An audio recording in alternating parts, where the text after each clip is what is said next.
Bonjour à tous. Voici une nouvelle et authentique rétrospective familiale appelée le chêne de Chambernard. Voici une belle photo de ce chêne. Ce diaporama comporte quelques images plutôt un peu anciennes et faites avec un appareil un peu désuet. De ce fait, elles sont de qualité médiocre. S'il vous plaît, veuillez m'en excuser. Merci. Une photo aérienne du patrimoine de Chambernard où se déroule tout ce diaporama. Au milieu, le chêne. En bas, là où était la vigne jusqu'en 1965, nous aurons occasion de la voir. En haut, le petit champ de culture. À gauche, la Croix des Landes. Dans les années 1940, les processions d'érogation, processions de bénédiction des biens de la terre, faisaient tout le tour de Chambernard, avec un arrêt à la Croix des Landes.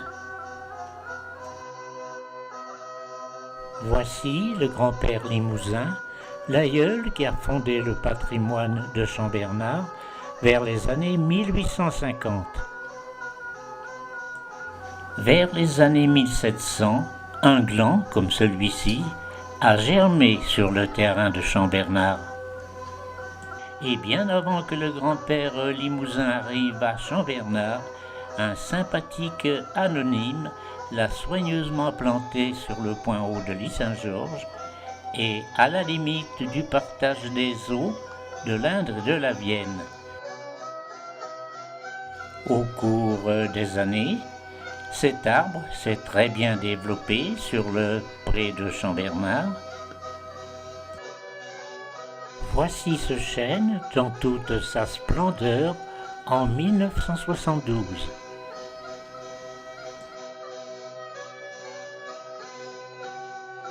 À cette époque, il était bien le roi des arbres de Chambernard. Au printemps, sa vaste ramure fait le bonheur de beaucoup d'oiseaux, des pigeons ramiers par exemple.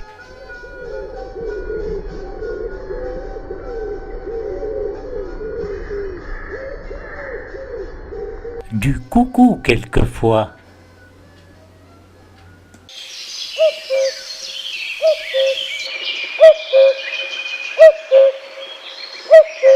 Les pies aussi.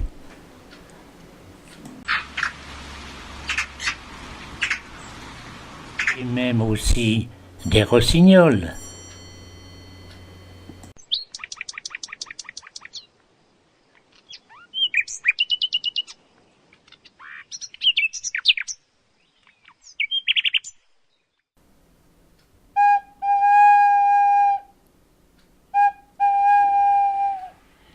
Les soirs d'hiver, au clair de lune, avec notre père, nous écoutions le ululement des caboches.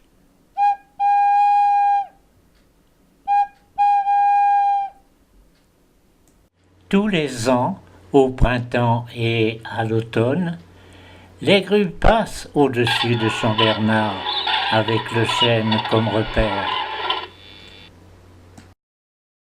Sympathique ronde familiale autour du chêne avec la mamie, Solange, nos enfants.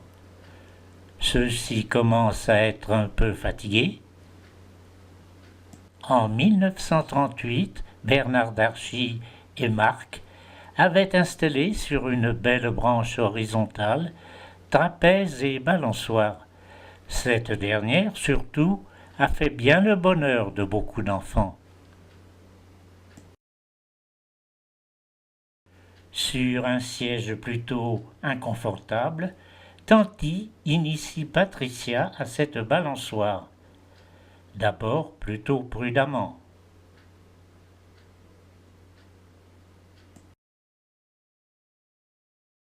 Puis, avec plus d'audace, sous les regards intéressés des pin-up, Tanti et Solange. Discrètement, ce chêne, au fil des ans, a vécu beaucoup d'amour des gens de Champ-Bernard.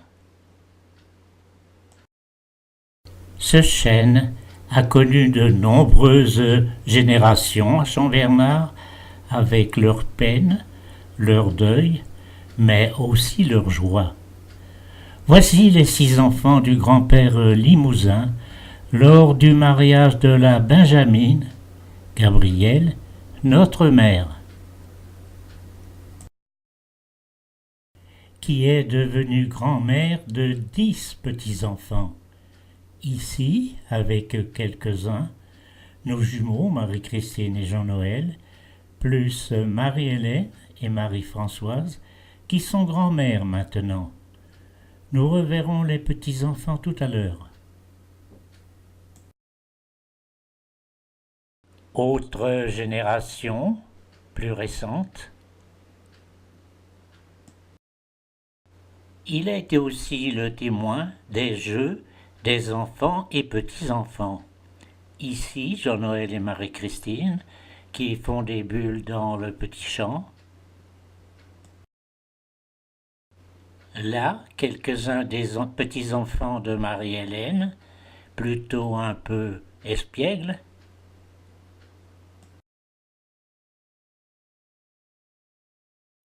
Plus calmes, les petits-enfants de Marie-Françoise. Ce chêne a vu le dur labeur de culture dans le petit champ. Ici, en 1943, pendant la guerre. De l'autre côté, dans la vigne toute proche, les nombreux travaux de la famille toute l'année, jusqu'aux vendanges. Le chêne, c'était l'orgueil de Champ-Bernard. Lorsqu'après un bon repas, notre père aimait emmener oncle ou cousin de Sarzay faire le tour du propriétaire, le premier arrêt était toujours sous le chêne, où son ombre fraîche était appréciée par tous. En voyant l'ample ramure de l'arbre, le cousin Baptiste de Sarzay, avec son parler bien berrichon, constatait « Ah, ben là, il y en aurait des cordes de bois. »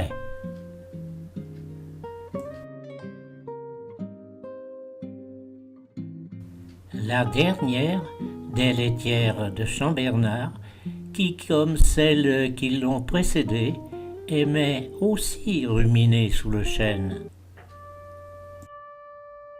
Comme plus tard, les vaches de la famille Jamais.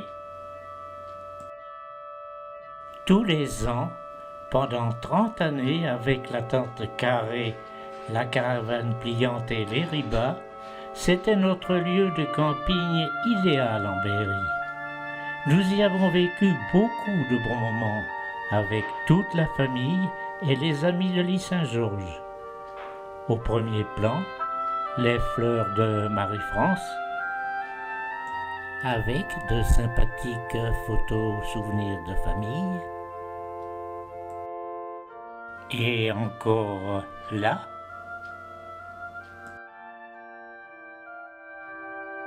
autre rassemblement familial sous le marronnier à Pierre, mais le chêne n'est pas loin. Toujours sous le chêne, vers 1998, sympathique apéro avec les anciens copains de l'île Saint-Georges, la famille Bonin, plus de dos, mon regretté ancien copain Pierre Jamais. Notre dernier camping à Champ-Bernard, près du chêne. En 2003, le départ du dernier camping à Champ-Bernard, le chêne ne s'en remettra pas. Bientôt, il commencera à dépérir. Lorsque, en 1939, j'ai passé mon certificat d'études à Neuville-Saint-Sépulcre, on ne connaissait pas la fac, à l'île Saint-Georges à ce moment-là, j'ai récité comme poème le chêne et le roseau. Mais j'étais bien loin de penser que lorsque j'ai dit « mais attendons la fin », c'était une prophétie. Malade à partir de 2005, rongé par les Capricornes, morceau par morceau, il va disparaître. Après avoir dispensé de son ombre fraîche, il va réchauffer les riverains.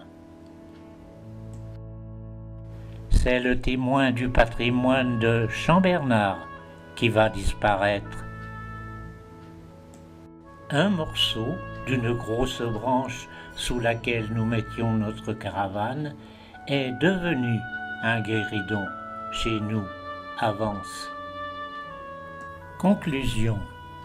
Lorsque vers les années 1970, notre frère Pierre avait composé son remarquable poème Le Gros Ormeau, l'orme qui était alors dans un coin de la place de l'Île-Saint-Georges, je lui avais dit « J'aimerais la même chose pour le chêne de Chambernard ». Il m'avait répondu « Mais tu peux le faire, toi ». Je n'ai pas su faire de poème, mais autre chose qui témoigne aussi toute l'amitié que j'ai toujours eue pour le chêne de Chambernard. Le Gros Ormeau n'existe plus. Le chêne de Chambernard semble avoir la même destinée. Ici-bas tout passe et tout lasse. En Afrique, dans les religions ancestrales, on vénère les lieux sacrés. Alors, pour le chêne de Chambernard, cette conclusion est dédiée à tous ceux, familles ou amis, qui sont passés sous sa ramure. Merci.